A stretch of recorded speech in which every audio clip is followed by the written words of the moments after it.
ambong na pangpatak lang. Eh, sobrang ukay nila, bumigla agad ng tubig. May mga hawak na blueprint daw ang mga naghuhukay sa mga nakabaong tubo sa lugar. Pero hindi raw lumabas doon ang mainline ng Maynilad. Meron po kami mga plano na sumusunod. Kaya lang, hindi po namin masabi kung bakit po mayroong bumulak na tubig sa ilalim.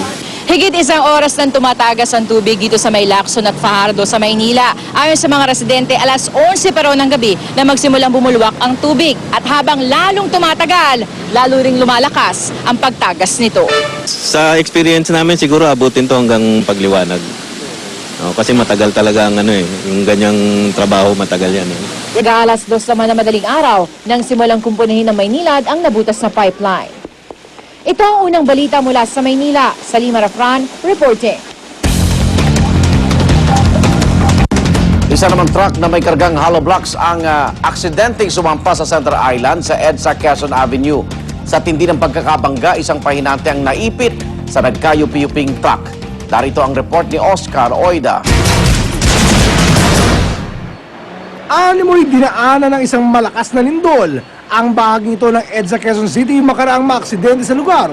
Ang isang 18-wheel truck na kargado ng mga hollow blocks. Ang beam na kinakabitan ng mga signages na ito, animoy handa na bumagsak. Anumang sandali, ang posting ito naman ang ilaw, kundi pa naipit ng truck na sumalpok sa kanya, marahil ay tumumba na. Tila dead man naman sa peligro ang mga usisero na dumagsa sa lugar para lamang mag-usyoso. Talagang delikado na sir yung poste. Kailangan pag atras nitong truck, walang tao dito malapit. Kasi pag inatras tong truck, babagsak talaga tong tumatawid sa EDSA na nalalagyan ng mga signages. Mag-alas 12 ng hating gabi na mangyari ang sinasabing aksidente. Agad nakababa yung driver at isa nitong pahinante. Pero isa nilang kasamahan, naiwang nakaipit sa loob. Wala namang inaksayang sandali ang mga responding rescuer. At para may alis sa pagkakaipit ang biktima, kailangan pa nilang gumamit ng mga tinatawag na power tools. Ilang sandali pa, naalis din sa pagkakaipit ang biktima. Ayon sa driver ng truck, nawalan daw siya ng kontrol, makaraang gitgitin siya ng isang bus. Lagi piwo ng basta, sir. Tumama yung gulong ko sa may island, sir. Nawala ng direksyon. Tapos tumama sa may poste, sir. Wala ng direksyon yung manubela. Paliwanag na di naman kinagat ng mga traffic enforcer. Ganitong sitwasyon sir, minsan nangyayari. Galing Pampanga kasi ito. Sa pagod ng tao, hindi natin maiwasan, halo ng antok. Minsan, di maiwasan na kami sila nakakaidip ng konti. Ito ng balita sa Quezon City. Oscar Oida, reporting.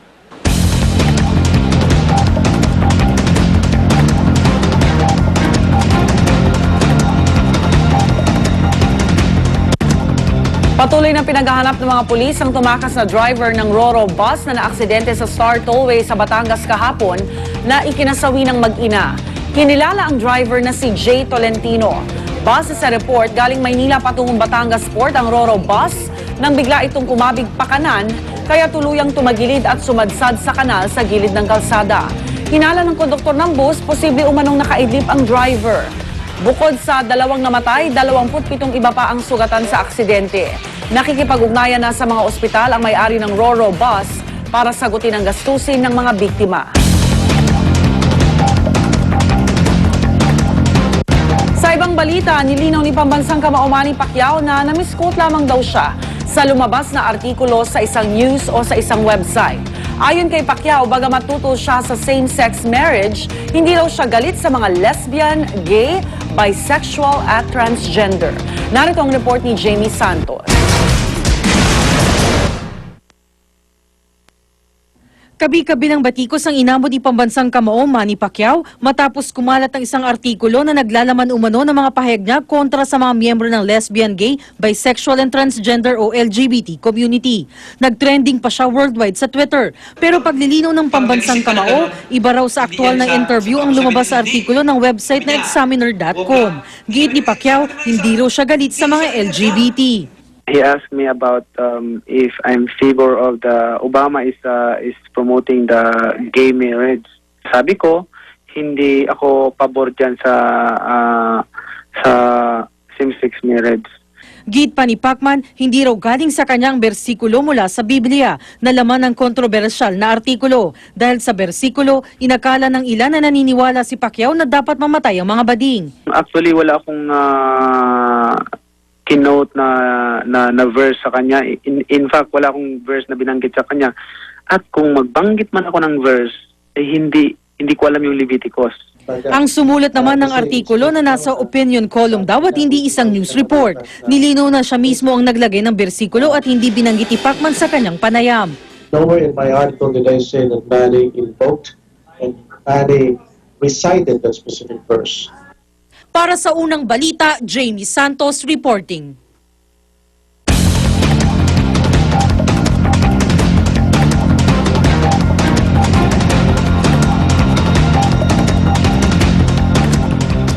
Ang nakikita niyo po ay napakalubhang pabagal na trapiko dahil nga po sa truck accident na nai-report kanina. Yung dali yung trapiko southbound lane, packet ng Quezon Avenue flyover. Yan po ay live nakuha sa EDSA Quezon Avenue via GMA traffic system. Medyo hirap na ho sa may bandang kanan itong mga sasakyan na makalusot. Pinapayawan po ang mga motorista na umiwas na dumaan sa lugar na yan. Kung kayo papunta ng area ng Cubao hanggang sa Makati, dumaan na lang po sa lugar na hindi kayo maabala. Pwede kayong kumanan dyan sa Quezon Avenue agad eh. Kaya lang, marami-rami na rin po yung volume, kaya konting tiis na ho. O kaya doon kayo sa may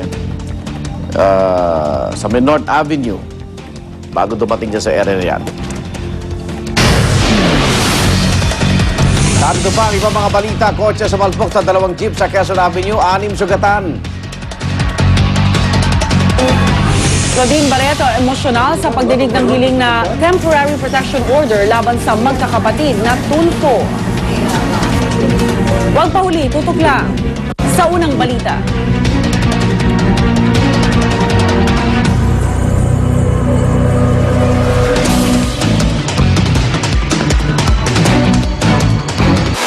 Monsters unite! The journey continues. It's now 2 shows due to overwhelming demand. The Born This Way Ball, starring Lady Gaga. May 21 and 22 at the Mall of Asia Arena. The Born This Way Ball. Tickets now on sale. For info, call SM Tickets 470-2222. Buy your tickets online at www.smtickets.com. Mga kapuso, patuloy pong lumilipot ang investigador sumbungan ng bayan sa iba't ibang lugar sa ating bansa. Sa pagkakataong ito, magdadagdag po kami ng NSO Service Desk. Bukod pa sa libreng legal consultation, lumalapit sa inyo, investigador sumbungan ng bayan. Meralco Partners for Progress features Mr. Freeze, Chubai's company. Meralco has helped me expand my business to its full capacity, especially when they introduced to me the TOU. Shifting majority of its production to off-peak hours through Meralco's Time of Use program allowed Mr. Freeze to lower production costs and reinvest savings to expand operations.